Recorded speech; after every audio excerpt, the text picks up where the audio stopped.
Members of this committee, please turn your attention to the video screens. Sometimes the truth doesn't wait for applause. Like, subscribe, and share. This one speaks for itself. You're about to see exactly what happens next.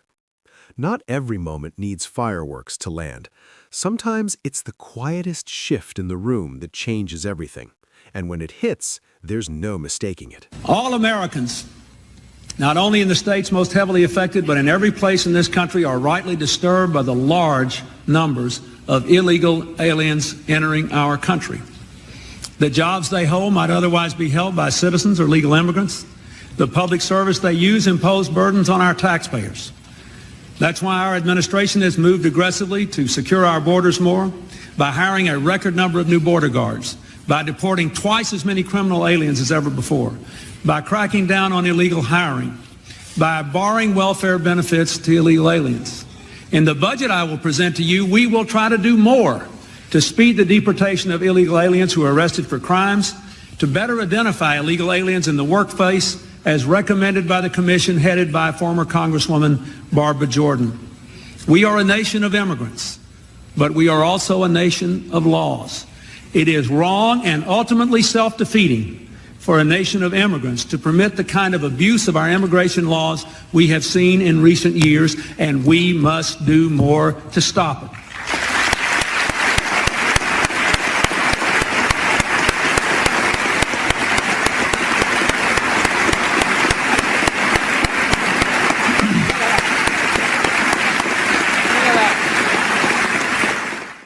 You believe in open borders and complete chaos. Did you notice the bipartisan support in the chamber? As the video was played, everybody was clapping in that chamber. If I were in Congress in 1995, I would have also stood. Because I wasn't, I stand here today. Other than President Donald J. Trump, the greatest president in my lifetime, with the most safest and secure border, I believe President Clinton understood just how important border security is to our nation. But boy, oh boy, have times changed. 28 years later, the left has gone off the rails. They've gone completely nuts.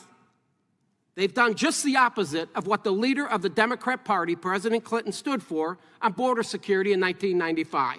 This committee's ranking member, he was in Congress in 1995. I assume he stood.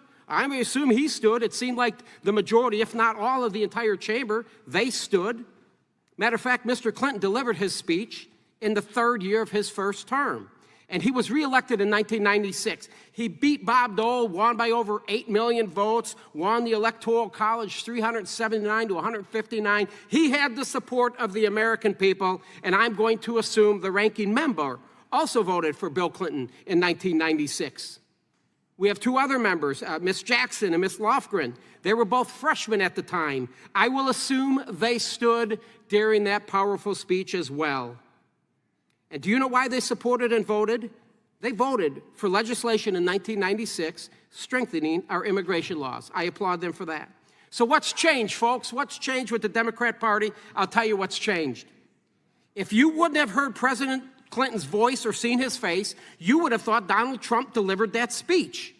I don't believe that President Clinton was called a racist, a white supremacist who hated immigrants, as the left and the dishonest media has painted Donald J. Trump to be. I have a report from the Heritage Foundation titled, "Tracking Movement of Illegal Aliens from NGOs to Interior of the USA." Why do you think NGOs have moved illegal immigrants to 431 of the 435 congressional districts? The truth is, hear me, it's because the Democrats' progressive policies are not acceptable to Americans. Heritage obtained a sampling of approximately 30,000 cell phones that were tracked to NGOs along border states. They tracked approximately 22,000 devices at 20 NGO locations in January 2022. The same devices were later traced to 431 separate U.S. congressional districts, and of the 52 with the highest rate of tracked devices, 71 of them were Republican congressional districts. The report revealed that it's not a coincidence, folks.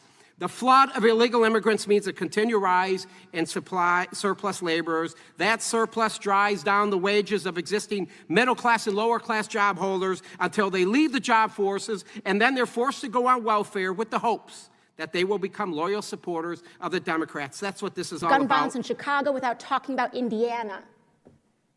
Because the violence and the mothers that we have to comfort are losing children due to the guns and the carnage and the lawlessness unleashed by those states.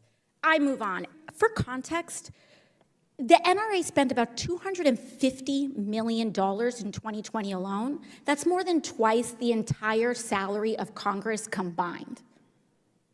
In 1 year, lobbying against gun safety laws. There's also this discussion about anything but a gun, but that these are about violent people, but yet we aren't doing anything about addressing the actual root causes of misogyny, where 2/3 of mass shootings are connected to domestic violence, or the emergence of white supremacy radicalization. This wasn't chaos, it was precision. You could feel the room shift like someone flipped a switch. There were no raised voices, just a moment that landed and held attention tightly. As George Washington once said, truth will ultimately prevail where there is pains to bring it to light.